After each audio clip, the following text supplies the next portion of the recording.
Welcome to another episode of Crash Chords Autographs. I, of course, am Matt, a.k.a. Stormageddon.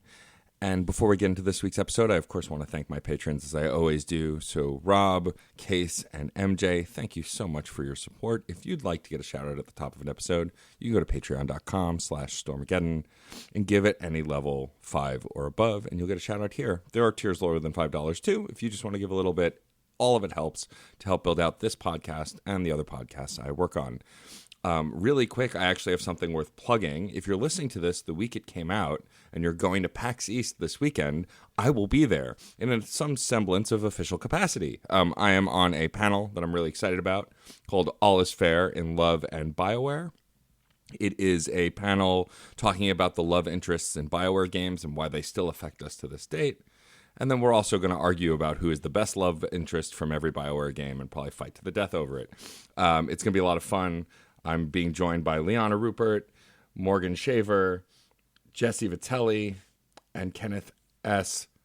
The S stands for Shepherd, which, haha, BioWare, Mass Effect. Anyway, it's at the Arachnid Theater. It's on February 28th at 9 p.m. If you love BioWare and you love geeking out about BioWare games, definitely come to that panel. Enough from me, though, going on about the things I've got going on. Let's talk about this guest. And that guest is the incredible Kate Nyx. This is Kate Nyx's second time on the show. Kate and I have been friends for a long time.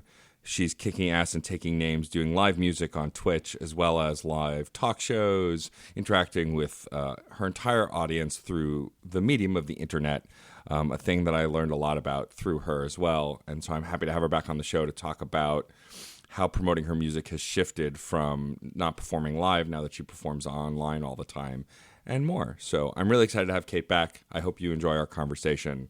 This is me and the incredible, awesome Kate Nyx.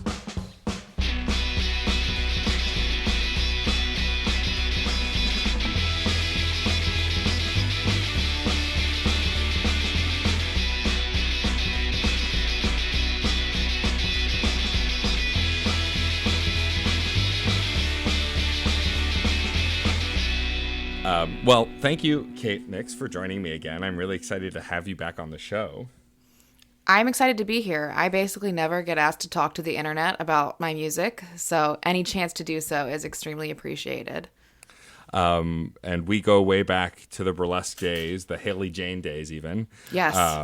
Which is funny because when you sent me your username, which is still Haley Jane such and such on Skype, I was like, oh yeah, because that's the name you used to use. Yeah, I was Haley Jane from 14 to 24. And so you use that even outside of like performance, just as like your name, like yes, at school and stuff? It was actually it's not my legal name, but it was on my diploma. That's amazing. Yeah, because my best friend named me, my birth name is long and complicated, and my first middle name, because I have more than one, is Haley. So my best friend, when I was in high school, she actually called me Haley Jane when she wrote me a note. Like, she just like wrote me a note and called me Haley Jane as the intro. And she said if she ever had like a child out of nowhere, if she like had a daughter that just happened, she would name that daughter Haley Jane. And that is how I got named Haley Jane. And I released my first 3 albums under that name. Oh, awesome. I don't know that I actually realized that. Yeah.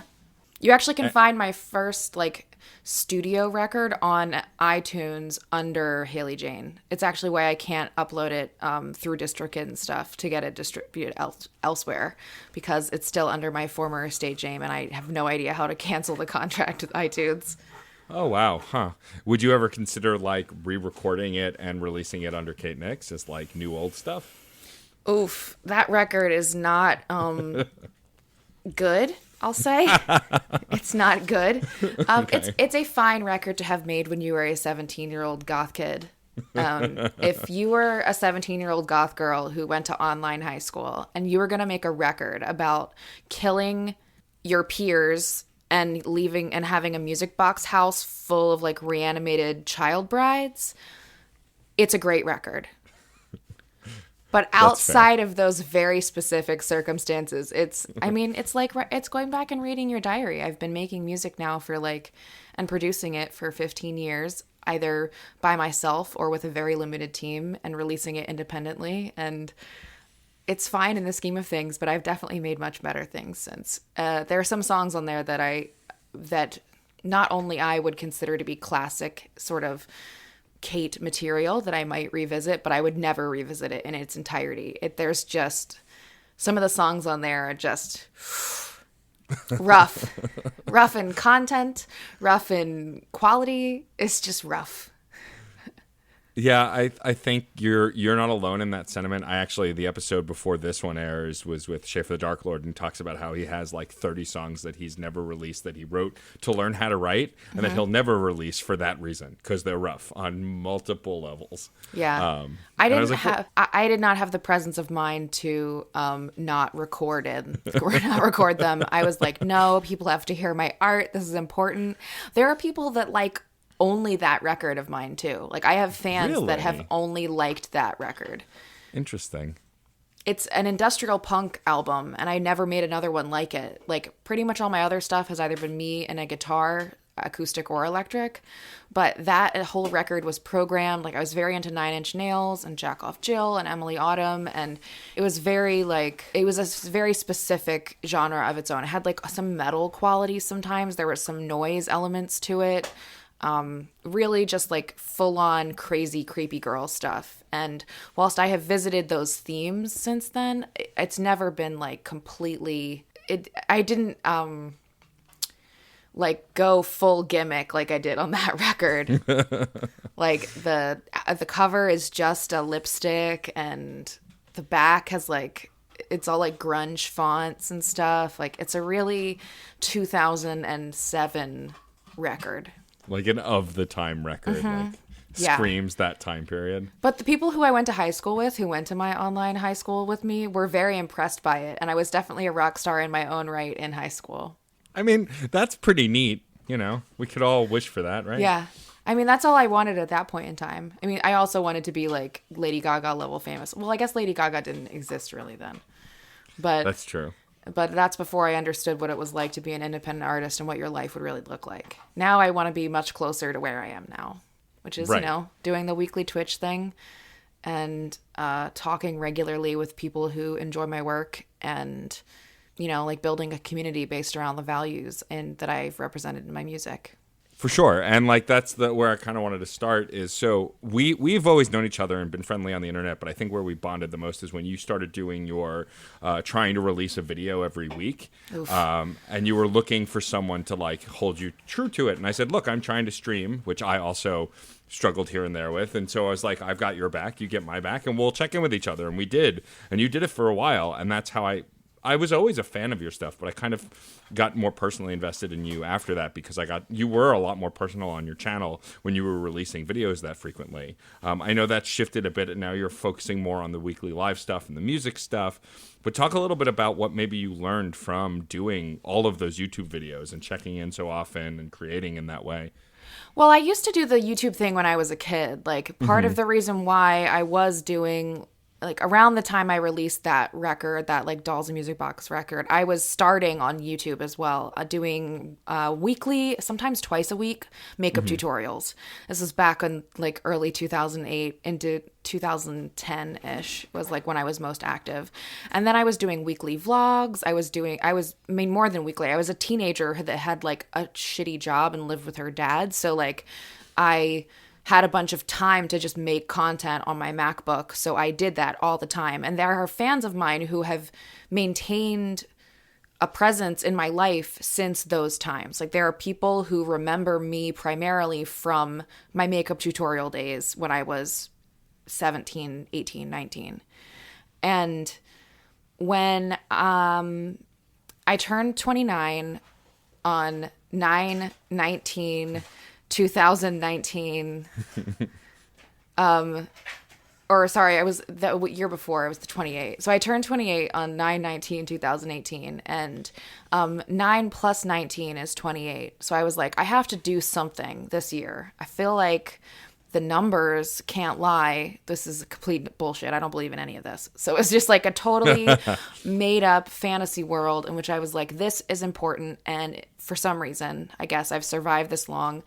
I have to do something with my time, because I had reached a point in my chronic illness where I was like kind of managing my health reasonably. I mean, I had bad days and there are still days I can't get out of bed, but as far as understanding the context of my life and like what I was physically capable of and how I was hindering my life experience because I was afraid of overdoing it and hurting myself irreparably in some way, which I had faced basically being not paralyzed, but there were moments in the end of 2017 where I was like unable to move, had to be carried to and from the bathroom, unable to move due to injury. Jeez. And I was so scared after I started healing from that I was going to end up back in that place. So I like shut everything in my life down. And I was just like, I can't do anything. I can't do burlesque. I can't play music. I can't do anything but kind of do my job and even not do that very well. And then I got to a point where I felt like I was, ready to not be there anymore. And I decided that one of the ways I could express myself reasonably without, trying to go play out music every week or try to start dancing again or something that I couldn't physically do, something I couldn't keep up with, I would go back to YouTube. I mean, people had made their livings off of YouTube, and I remember liking YouTube when I was a part of it. So I decided to start creating there again. And honestly, I would do that if I could understand how time works. Mm-hmm.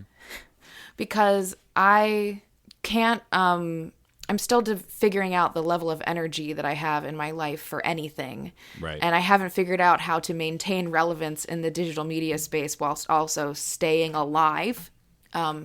Weird how you got to do that in order to continue making content. It does help, yeah. Being alive is definitely helpful. So I really loved making weekly YouTube videos, but as I was getting better at it, as I was developing my style of editing and whatnot, as I went through the weeks, I started placing like way higher standards on myself than were probably justifiable. Because I was getting better at editing and learning how to do more, and I could figure out how to do more. I wanted to put way more time into it than I probably can reasonably. Like as a person who works as a full-time artist, I have to do the other things that make me like my regular day job money and not do YouTube videos, because whilst they are a good investment for my brand and my future and whatnot, as far as like actual monetary change in my life, it was a money and time suck. And I couldn't, after my father passed last year, that was like really what changed my just ability level. Everything changed when my dad died. And I was editing the Big Gun video when I got the call. And I just remember being like, well, I guess I have to finish this video and then go bury my father. Jeez. Yeah.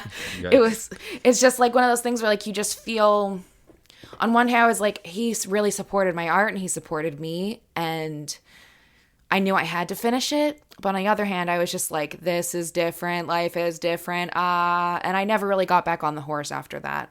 Yeah. And I didn't want to totally abandon it, because I do want to remain connected to people, and I do want to remain present in people's lives. And really at the end of the day, the vehicle, whether it's YouTube making vlogs and process videos and music videos, or Twitch streaming and doing the weekly chat shows that I do, I like having conversations. Mm-hmm.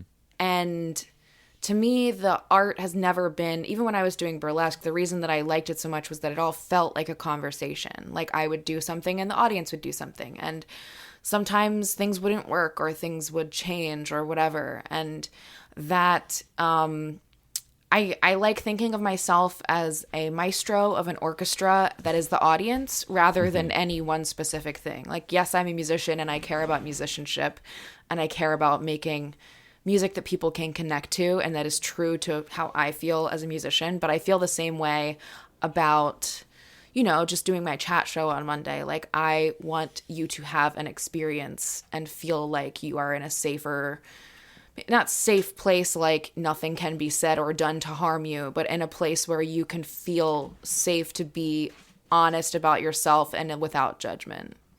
For sure. Yeah. And I mean, I think that's why we became such fast friends through the internet and through the burlesque scene, is because I have a similar sense of being, and I get a similar sense from how you work and hustle to get your art done. You bring up the Big Gun video. I still take pride in knowing you, the person who is retweeted by Ice-T.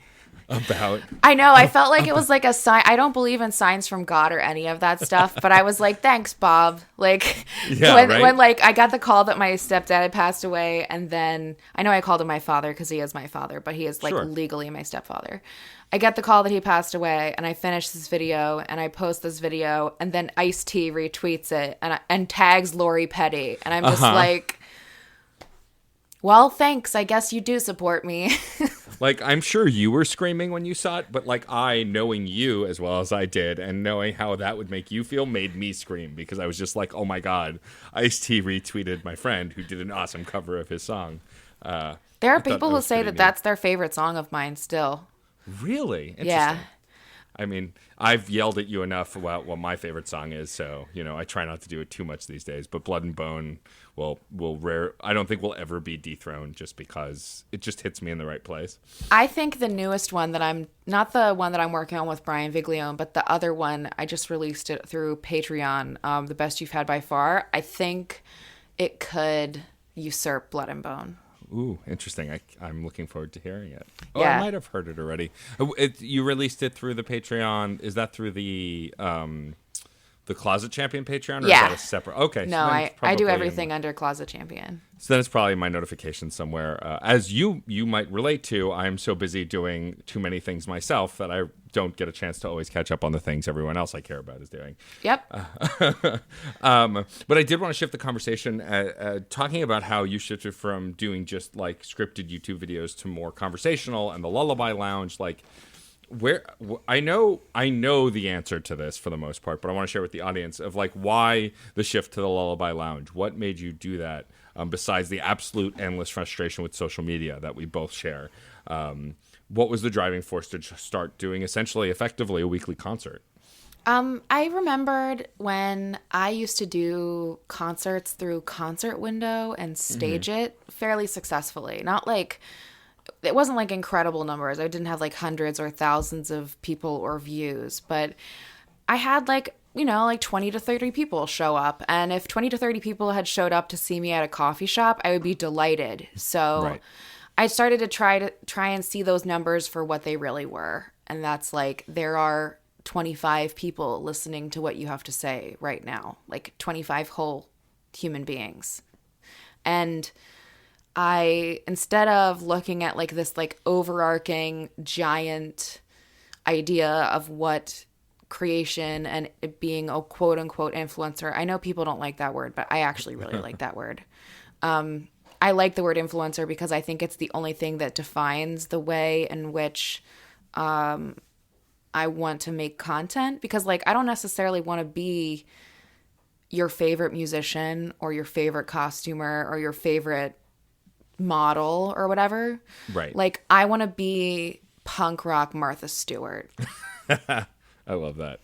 Because like Martha, she had a cooking show with Snoop. She's a judge on Chopped. You can trust her for party supplies. Like Martha's everywhere. But you hear the name Martha Stewart and you're like, yeah, I can.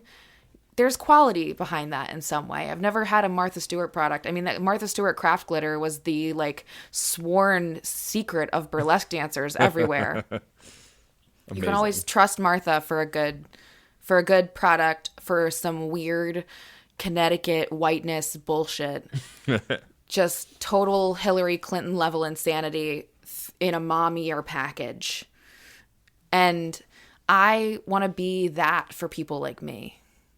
I want to be this like fairy godmother guiding light type person someone that you feel like you can come to when you're sad or when you're happy, and you can always kind of like, experience life together. And I thought the best way to experience that with my audience and the people who had been participating in my work over the last decade or so was to talk to them every week and to show up and say, yes, I might not post all the time, I might not be great at Instagram or whatever, but I'm here. And I'm always going to be here, even if I go away for a week or 2 weeks or whatever. Like, you can count on me at the end of the day to have your back.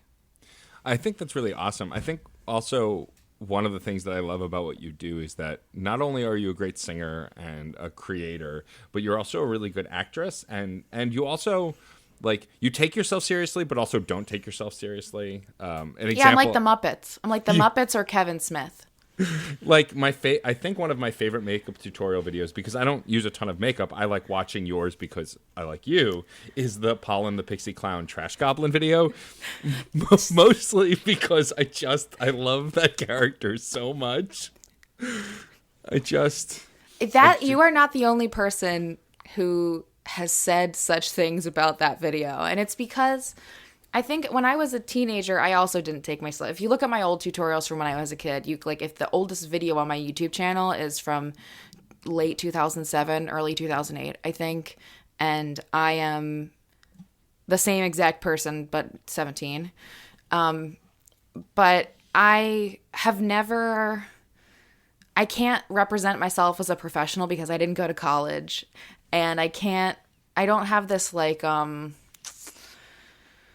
I'm only in recent years admitting that I am an expert at things, and it's because I've been doing them for a certain amount of time. Right.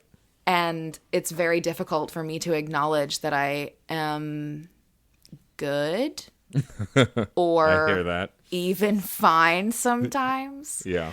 But I felt that if I just was completely honest about how I felt when I was doing my makeup, which is like, who fucking knows what's gonna happen? Let's put some shit on our faces. Then people would understand that, like, you're not gonna find clean brushes. You're not gonna find necessarily like high-end product. I'm not here to push sponsors or God, I'd love to, but I'm not here to, show you how many things I own. I'm here to show you what it's like to want to look a certain way and to do whatever it takes to get there.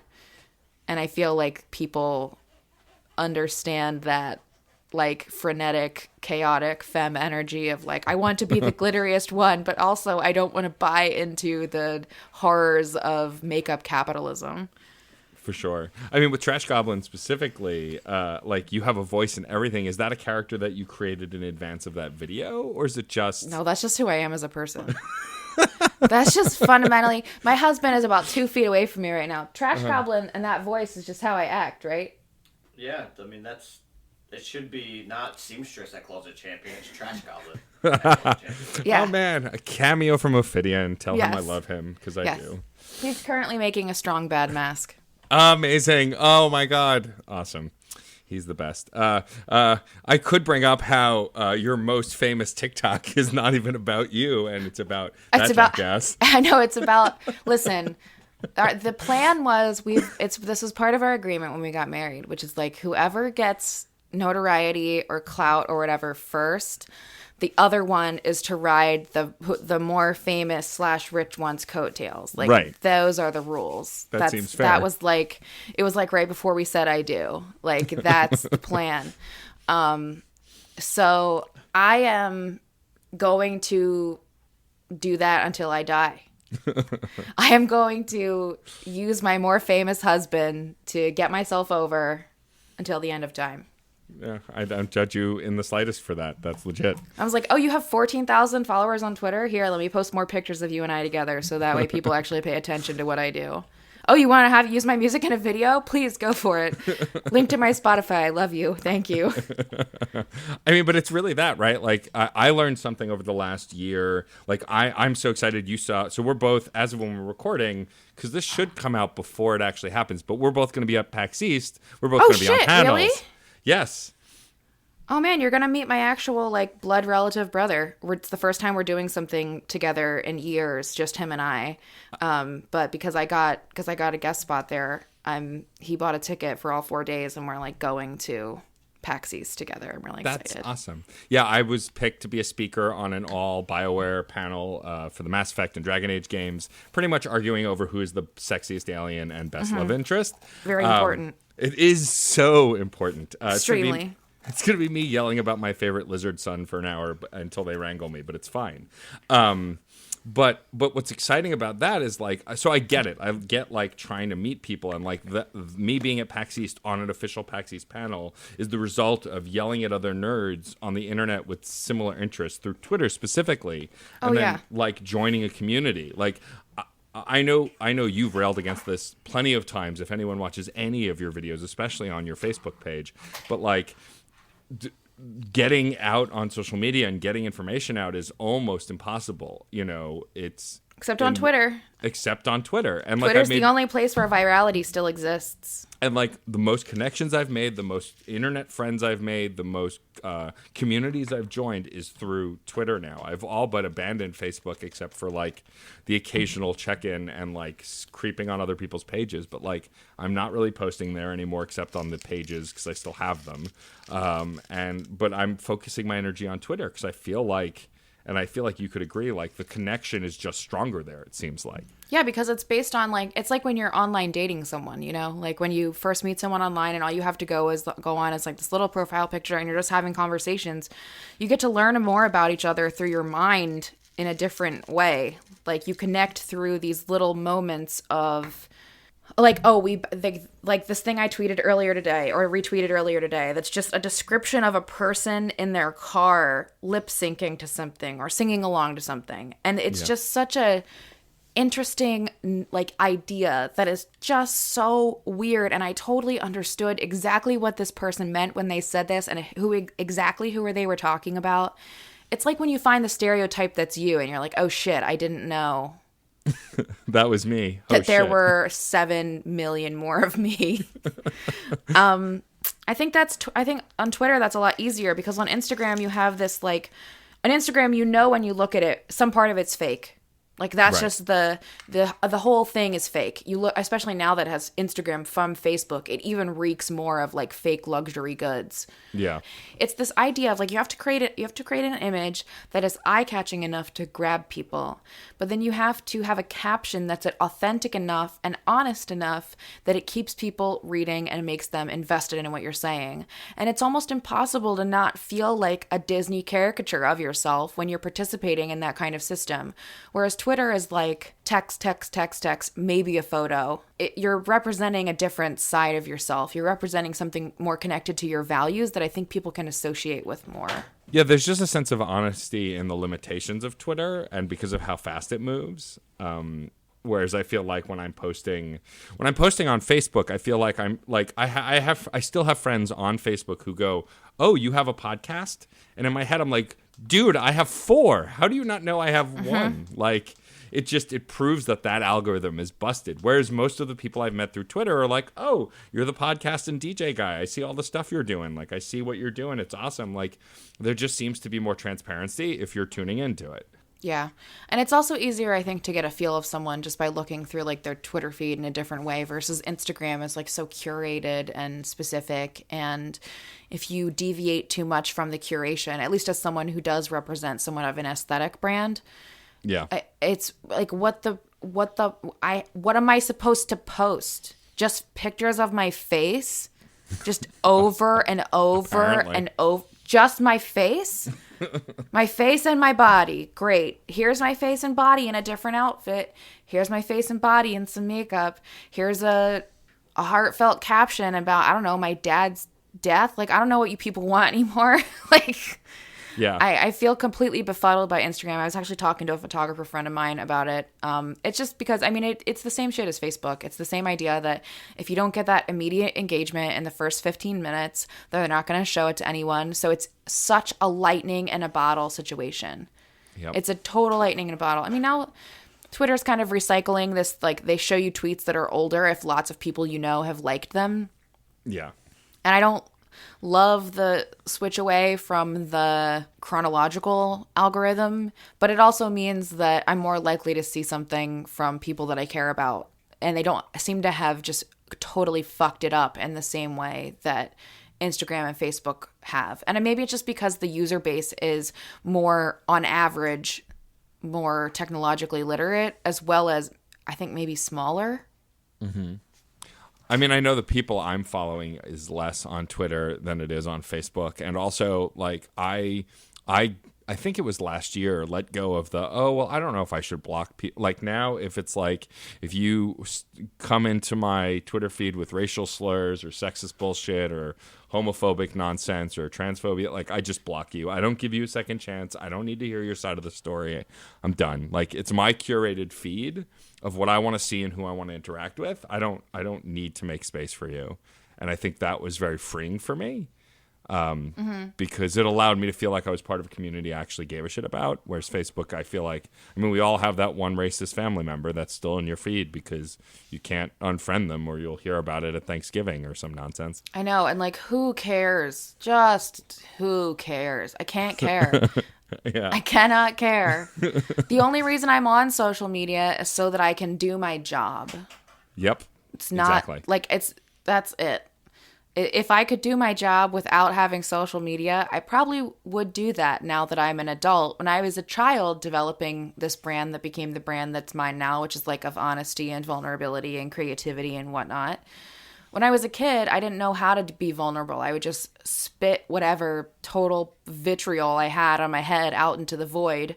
And the void would be like, oh my God, we're so sorry for you, little baby Kate. We want to be your protector. And I'm like, thank you for the validation I didn't get from my parents. This isn't based on trauma at all. And now I'm an adult and I know, I think better, in a better way, how to be vulnerable and accessible without being, you know, one of those people that's like, I'm sad, send cat photos every time something doesn't go my way. And it definitely took a lot of years of actual practice to do that. Mm-hmm. But I mean, I don't know. That's why I think I had to get away from Facebook, because that type of mentality is what was gaining traction. Yeah. And that specific algorithm. It's that same, like, that it's that over personal, over close, oversimplified. It was just like Thanksgiving dinner all the time. Yeah. And I don't want to be at that level of stress every day. Like, I can't do that. I would not be on social media if it weren't vital to be online as part of my career. And I think that's, like, I guess what I learned from, like, the 10 years of being an internet personality, starting on YouTube and LiveJournal and going all the places I've been. I feel kind of like I bet on the wrong horse with Facebook for, like, 7 to 10 years, but I finally kicked him to the curb. Yeah, I mean, we were convinced, right, that was the way to do it, like, between events and other things, like, that was the only way to do it, and it's turning out now that that's not really true anymore, and that there are other methods of getting that support and interacting with people. And I agree, like, I've trained myself now to only go on Facebook to check my own notifications, but I don't scroll through Facebook anymore because it just had me so anxious. I was a wreck. And whereas, again, because I'm curating Twitter for things that I want to see, if there's trauma in Twitter, it's because I want to interact with it there, and it's definitely not post after post of what. And like, it's totally valid if people want to express themselves that way. I can't always read it because I have a limited capacity for absorbing that kind of empathic information. Yeah, because you're a human fucking being. Because you're like one brain. You're like one human brain, and your brain has not evolved to have 3,000 people's opinions shoved into it every day. That's why they had to create the algorithm in the first place. They're just failing so miserably that it's fundamentally fucking up society. And it shouldn't, we shouldn't be allowed to have access to it until it's been better tested, basically, is how I feel about the whole Facebook situation. It's like, until we're ready as grown-ups to have access to each other's innermost, darkest thoughts every second of every day, we can't have it. Take the toy away. We should not, we can't just please leave us alone. Please go because away. the problem is the technologically illiterate family members that you have just, like, use it as a diary or whatever. Yep. And not like live journal where nobody knew about it and it was secret and shameful in Zanga. It's like you feel so fucking entitled to whatever your bullshit is in that moment. And there are people who barely know you or who are distantly related to you or who met you once at a conference will come out of the woodwork to validate whatever dumb fucking opinion that you had. And I just don't see the other spaces working in the same way. There's not enough social currency in other online spaces to have that same effect because the basis of users is so, I don't know, I feel like that it's more technologically literate elsewhere. Yeah, I mean, I would feel agree. like Facebook is the new AOL. Yes, absolutely. No, I completely agree. And like on a more innocent level, like my mom is on Facebook and most of the time she's very sweet to me. But occasionally like I'll put like she'd been complaining about how straggly my beard had been for a while. And so to my spouse's influence and my own, I've been trimming it up neater, shaving it in a way that it does look more aesthetically pleasing. And they were all right. I was too shaggy. Fine. I posted a photo of the new shaved beard and my mom posted a comment something along the lines of, "This looks great. I don't know why you had it that other way before. It looked awful."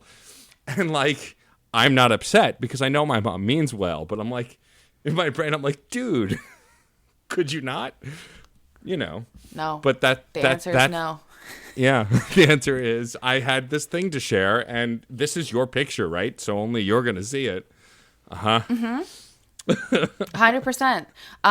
Back when I was more protective over my legal name because it was more different, like when I was Haley Jane, pretty fundamentally, I used to have problems all the time with family members commenting on my business page using my legal name, and I would have to delete their shit all the time, and they would get upset because they don't understand that like I'm not there to play in your yearbook. Yeah. I'm there to like, I'm literally just there to promote my work as an artist. Like your baby pictures are perfectly fine, but like I genuinely that's not what I'm there for. If I wanted to see that level of closeness with you, I would contact you. And I think that's also made me more conscious of leaving Facebook so vehemently as well. Weirdly, people have started talking to me about it in real life, which is the strangest thing to me. Wow, really? When someone's like, "Oh, I see your battle with Facebook," like it's some sort of like I don't know, like I quit booze or something. Right. And I mean, it can be the similar kind of addiction, right? You know? I mean, absolutely. I think that's part of why I was so adamant about distancing myself from it because, like I said, as a teenager, I was very overly vulnerable and overly accessible as a online persona. And as I saw that being what populated Facebook and what got traction on Facebook, nothing got me more traction on Facebook than my fight against Facebook. Yeah. And I was just like, oof, no, I'm not going to play my role in this farce that is like, I'm not going to be your reality TV like this. This is not what I intended when I was trying to build a community.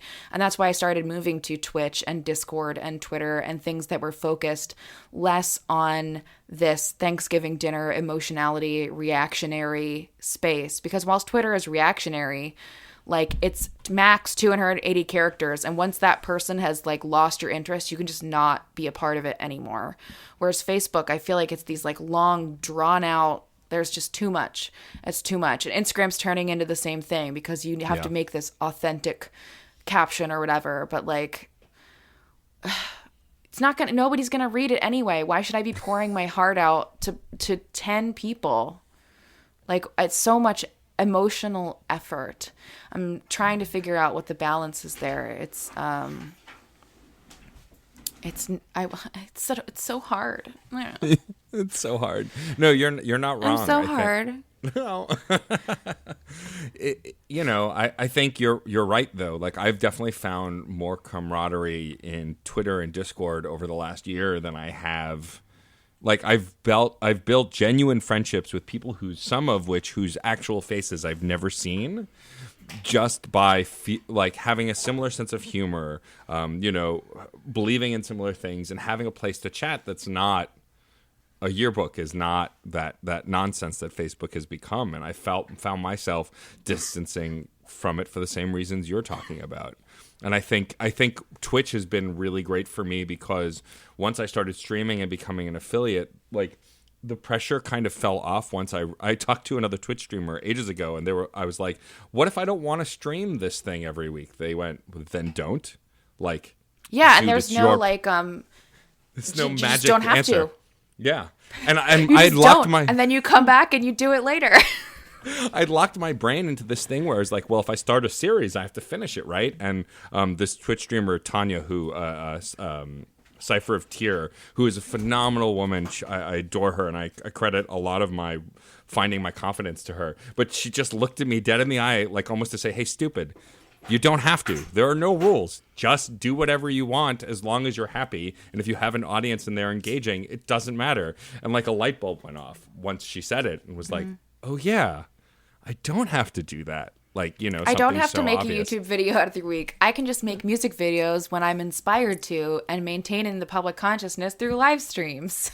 Yep, pretty much. And have you felt the weight shift? Have you felt a little more relaxed doing it that way or less pressured? I mean, I didn't stream last week and I didn't feel like something was wrong with me. I was just like, I can't That's do it this amazing. week. I was just That's like, awesome. it's not happening. And the people who watch my stream were like, we appreciate that you would just rather not and not stress yourself out and hurt yourself later. Like, part of the community that I've built around, fortunately, I mean, again, I have to thank the vulnerability of my teenage self for practicing vulnerability enough to get me here. But Yeah. I'm fortunately surrounded by like the Katriarchy. That name was a joke, but it's now it's no longer a joke. Nope, it's legit.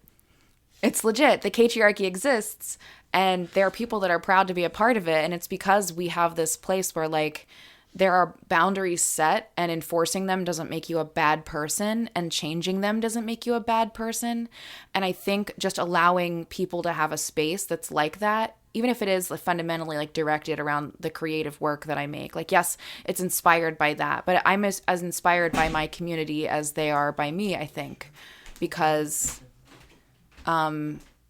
they'll like, my community is who decides what songs I play or what the theme is going to be or whatever. It's more about like, let's build a show together and let's make this work together than it is about just me being the person who is streaming.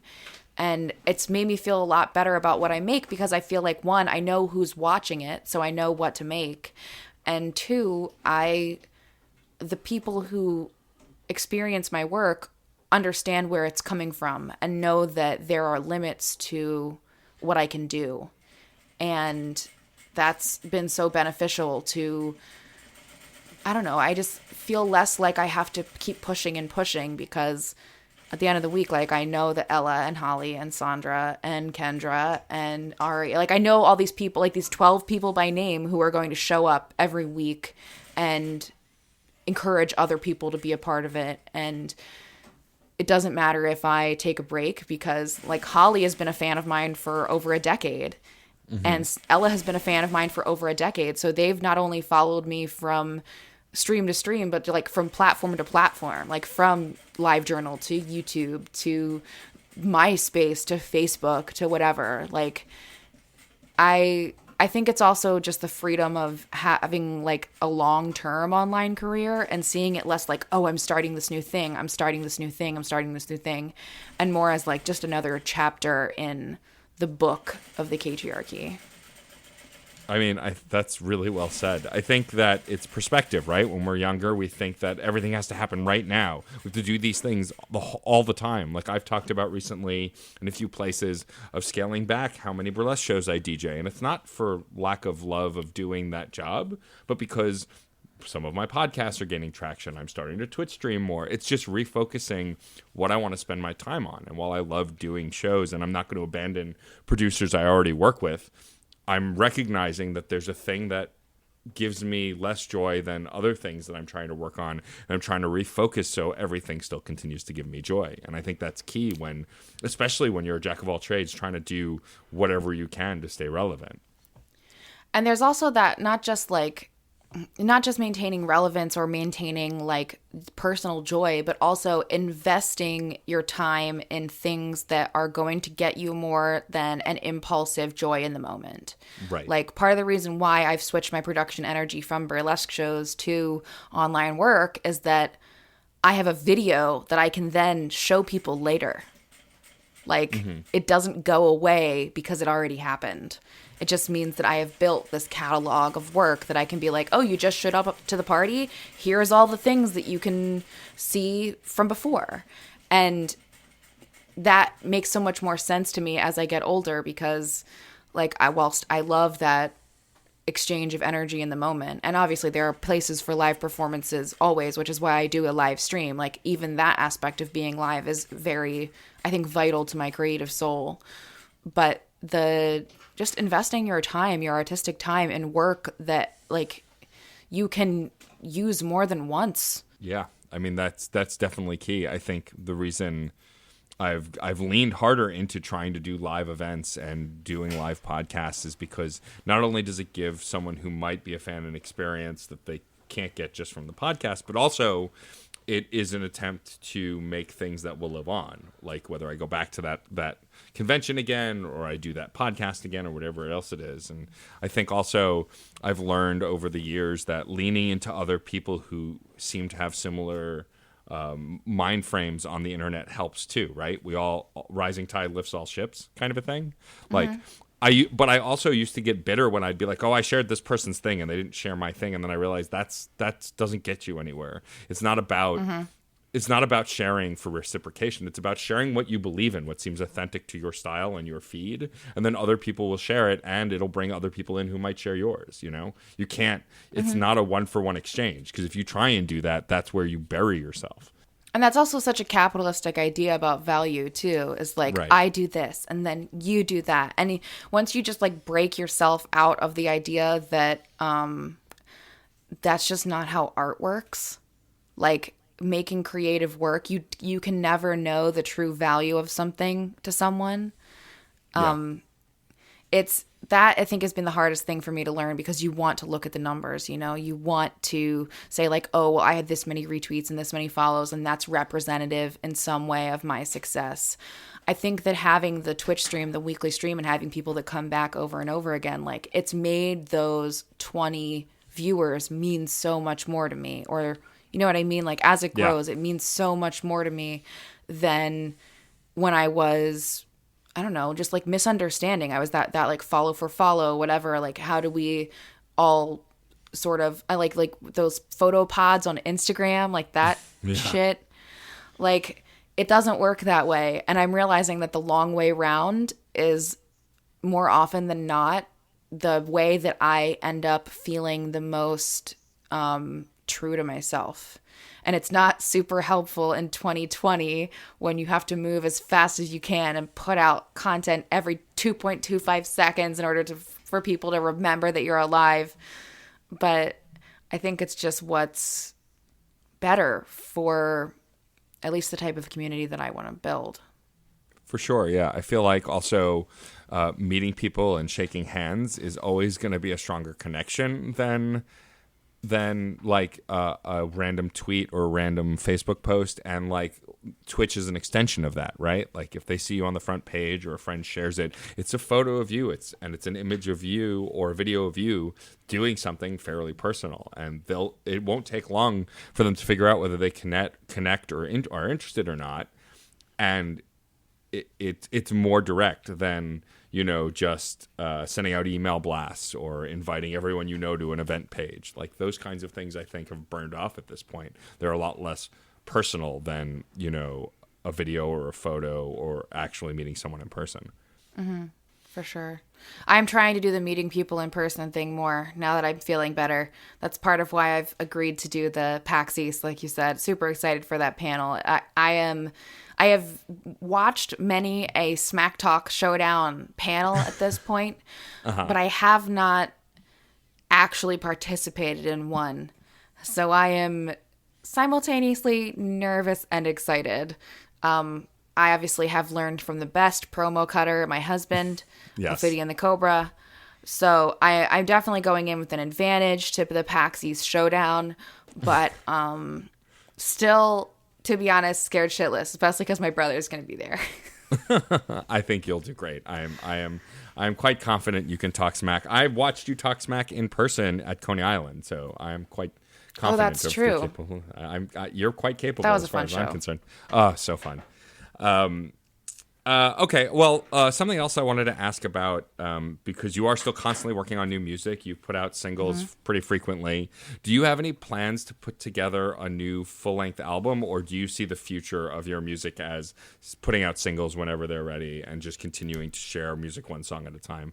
I am so scared away from the concept of doing a record because of how I failed my Kickstarter in 2015. I think that's what honestly like set into stone for me, that like I cannot do things in that like it all happens at once, and then things like I can't do that type of crowdfunding or like content creation. It's just not. I messed that up on so many levels, and I am fully transparent about being the fuck up. Like I ended up losing money on that, and it's crazy considering how much I raised and how much that's more money than I've ever had access to in my life. The pitiful experience that I participated in afterwards and subsequent breakdown, not necessarily connected to that, but in conjunction with it, like I just fully self-sabotaged and fucked myself up. So until I can come up with the funds to fulfill the actual 2015 Sage and Silver Bullets Kickstarter, until I can make that happen, I've been adding it a little bit over time. Like I get like one thing and then another thing as I can save up for it. But because of the magnitude of how much I fucked it up, like I'm recovering a lot more than I have access to financially on a regular basis. That's what happens when you have a breakdown in the middle of your Kickstarter. So I'm terrified to do anything except for release singles, honestly. Like I don't want to commit to anything bigger than that because I don't want to do that to myself or my fans ever again. Like I'm so embarrassed by that experience, and it literally like strikes fear in my heart in a way that I can never possibly explain. That I'm too scared to make a record. I mean, That's the truth. I can, and I'm thankful you're truthful. I think that's being that honest though, and understanding where the failing was, is just another reason why, at least I know as a fan of yours, that I like the things that you do and still believe in you and the things that you do, because you have this transparency, and also it was a learning experience, right? Like, yeah, I mean that's the thing, is like I try to look at it like truly failing at that would have been not trying at all. Right. Like there are lots of people who would never click send, who would never attempt, who would never put themselves out there in that way to fail in that way so magnificently. So I try to see it in like a positive learning experience kind of way. But it has definitely scared me away from making a full length record. If I do anything, it would be like maybe a collection of like an EP or a short collection of songs, but also just the way that the record industry has advanced over the past few years. Like I have seen many arguments for and against the full-length album as far as the best strategy for release in 2020. Sure. Yeah, there's not really a defined right way at this point anymore, right? People have found success both with singles and with full albums. I know tons of artists who jump between both, especially independent artists. So, like, I don't think there's a clear path. It's kind of whatever works best for you. And based on all of that, it seems like this does seem like the clearest path and what works best for you. I do have one... I also just think it's... Go ahead. I also just think it's easier for me to like focus on one song at a time, because I can really like sit with it and learn things about it and learn it in a different way than when you're spreading yourself out over an entire record. I know that might make my sound a little bit less cohesive from song to song, but I think as a person, as like a manufacturer of moments and not necessarily anything else at this point, being able to just sit with a song and work on it for a longer period of time. I think it also is just sort of like, I like being able to offer my entire discography as a whole thing because I think it Right. makes my music very accessible. Like you can get 100 songs of mine for less than $20 and that's not really ever going to change. And I like being able to be like, this is it. It's all of it. It's right here. You can have the whole thing. Choose whatever you want, man. Choose your own adventure. I mean, I will say the eclecticness of your music, eclecticness, if that's even a word, but we'll go with it, is why I like it so much, and why as a DJ it's so fun to have your music in my back pocket, because I make a lot of custom playlists for shows and parties, and I can't think of any occasion where I've made a themed playlist and I couldn't apply one of your songs to it because of how diverse your work is.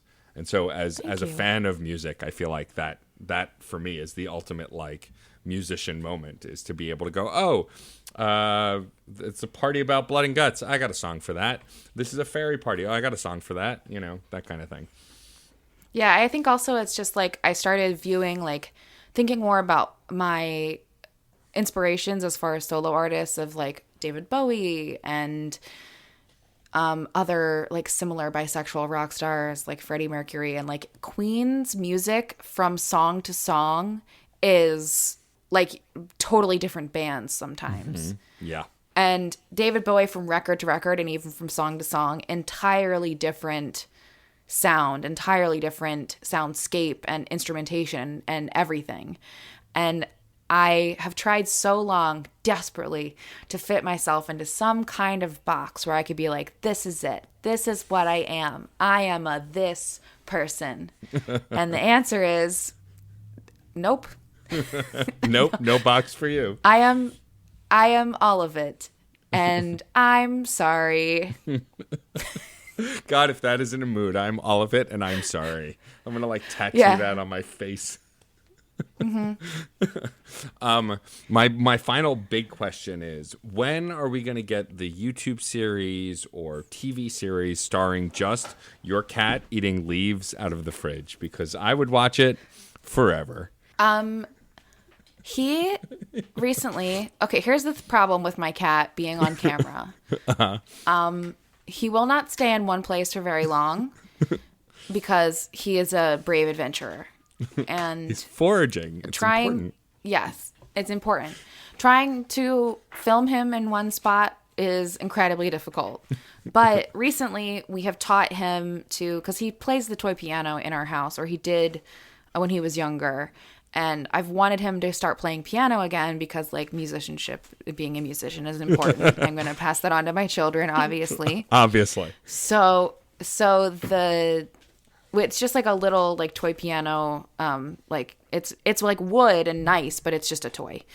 And we put it by his food bowl, and now we make him play the piano with his paw. He can't just smash his face into it. He has to play the piano with his paw in order to get food. And it's a way for us to, one, know when he's hungry, and it's a way for us to spread his food throughout the day so that he doesn't eat too much. So like, if he wants a snack, he just rings the toy piano, and then we go over and we're like, okay, you got to play it so we can see it. And then he plays the toy piano, and you give him a little bit of dry food. So like that way we can portion him out throughout the day and not get to the point of chonkiness where it's a health problem. Right.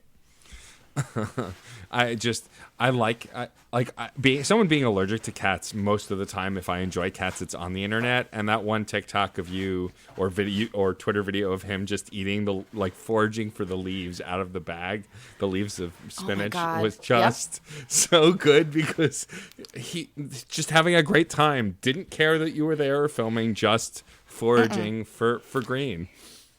He loves leaves. Leaves are A+.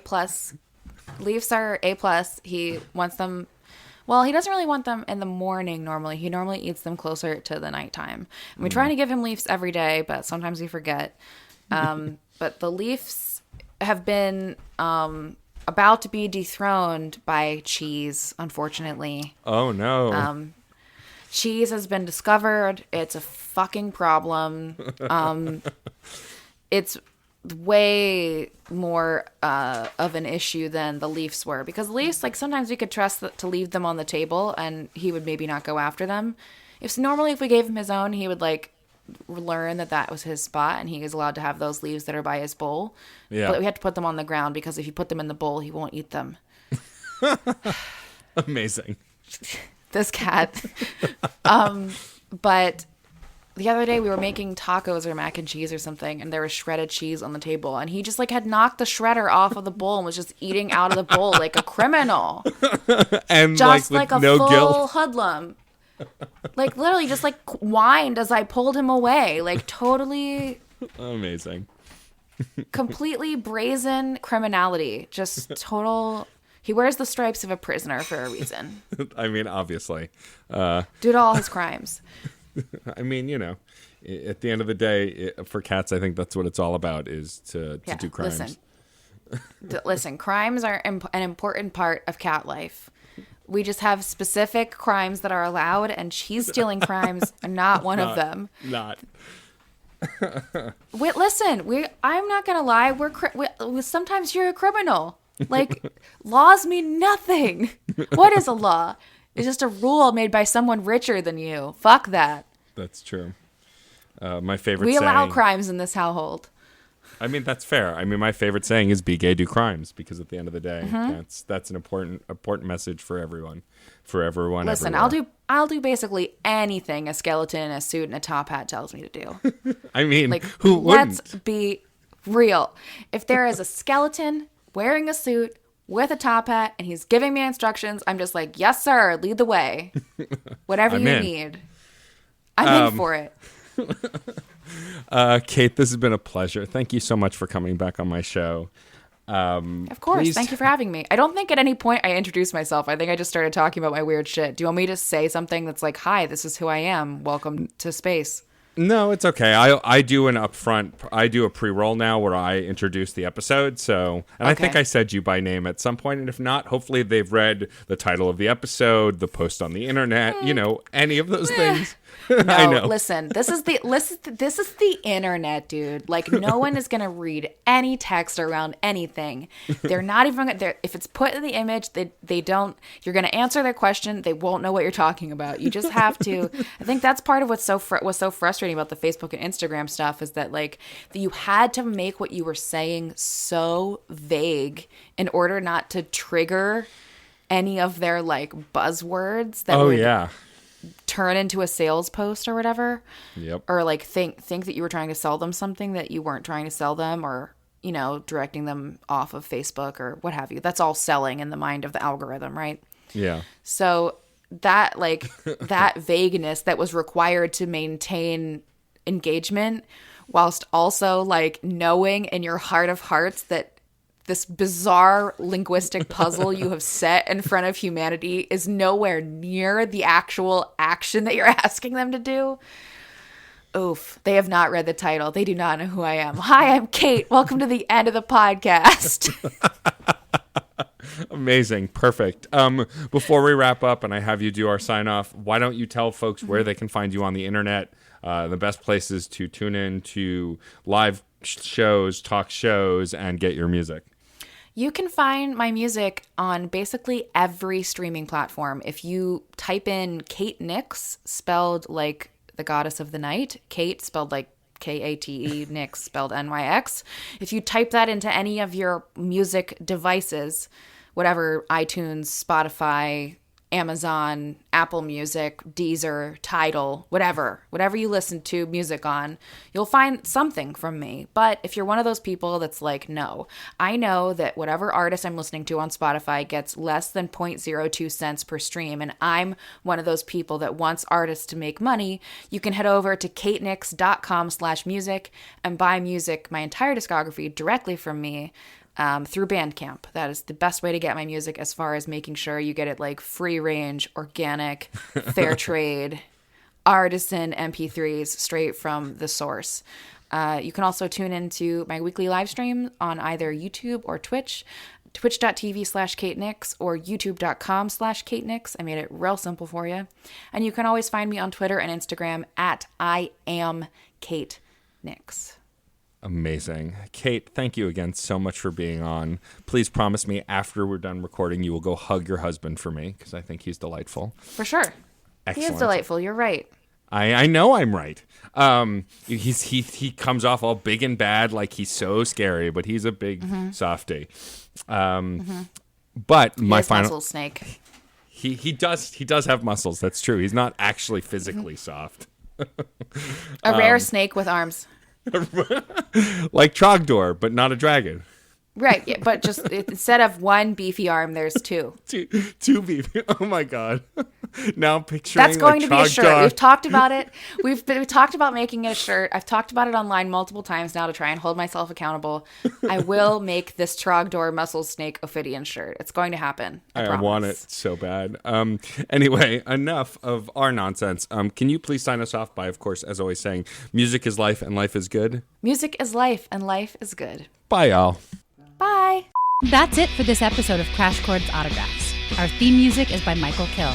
Our logo was designed by Case Aiken and Joey Amons. If you liked the show, please rate and review us on iTunes and Facebook. You'll help us reach more listeners. Questions, comments, or guest recommendations? Email matt.storm@crashchords.com or hit us up on Twitter @CrashChordsWeb. Thanks for listening. Hi, this is Victor Devon, and I am the host of We Burlesque, the podcast.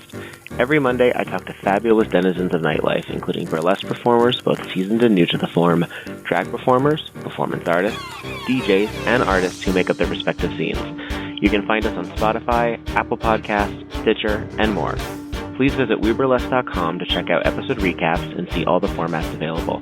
And remember that music is life. Life is good.